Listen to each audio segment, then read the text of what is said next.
I'm here because we're laser focused on what's happening to the people of Puerto Rico. Again, we were just talking almost to the day, almost at least to the week, and 5 years after Hurricane Maria, which was devastating.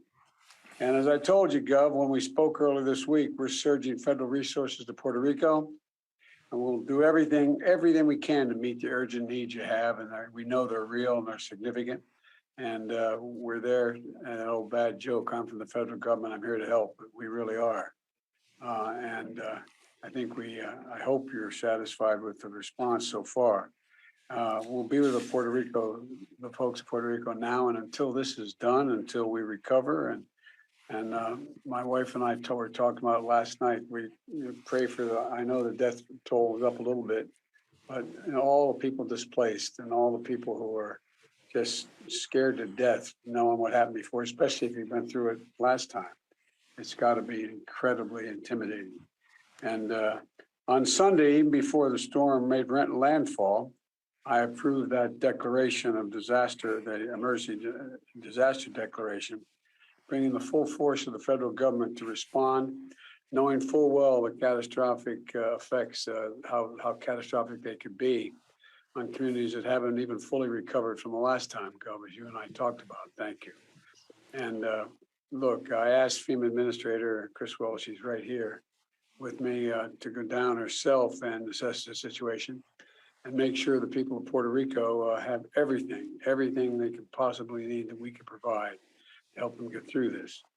And hundreds of FEMA and federal personnel are now there, including search and rescue teams, bilingual disaster survivor assistance teams, and U.S. Corps power restoration experts. And I especially want to thank the local first responders. I want to say that again, the local first responders. I want to thank them, including the Puerto Rican National Guard, who've been working around the clock. And disasters are traumatic for survivors, but they're also traumatic for responders. It's real. And to experience so many disasters in the course of 5 years takes its toll. FEMA is making crisis counselors available across Puerto Rico, survivors and responders alike. And so please take advantage of these resources. It's okay to ask for help. This is a place you should ask for help. There's no credit for not asking for the help. Ask for help if you need it. And I want to thank the New York congressional delegation and Congresswoman Gonzalo Colon for her being here today. In particular, I want to thank the governor, Governor Hochul, and Mayor Adams, who are here. They've sent state troopers, emergency responders from New York, with the help of brothers and sisters in Puerto Rico, and there's a lot of them. I think maybe New York has about the largest Puerto Rican population in the country, and the state, I think, is the second largest, or close to that, if I'm not mistaken. Over a million. And we're all in this together. I promise you, Gov. We don't view this as some distant problem. And power is slowly returning, but it's returning, and more help is coming from the utilities and the mainland. And we got water and other supplies available as well. And there's still dozens of shelters that are still available and open. But too many homes and businesses are still without power, without clean drinking water. And yesterday, at the governor's request, I immediately approved an expedited major disaster declaration to provide individual and public assistance to help people and communities recover from it. And this declaration will get federal resources there quickly, and it's going to help people start rebuilding their lives.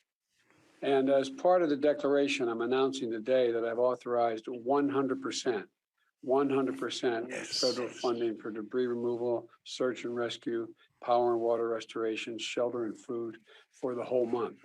100%. So there's no cost at all, Governor, to you. I mean, there's a significant cost, I know, emotional cost and others, but whether it's 100% funding for debris removal, search and rescue, power and water restoration, and shelter and food for the month. And to the people of Puerto Rico who are still hurting from Hurricane Maria 5 years later, I know that they should know that we are with you. We're not going to walk away. We mean it. And I like the fact that she's going to speak in a minute, but had prepped for this as well, knowing what had to be done. And going forward, Gov, I told you, you have the phone number. You can call me personally anytime, and I mean it. This is really, really, really important to us. Really important to us. And so we're Thank not going to walk away.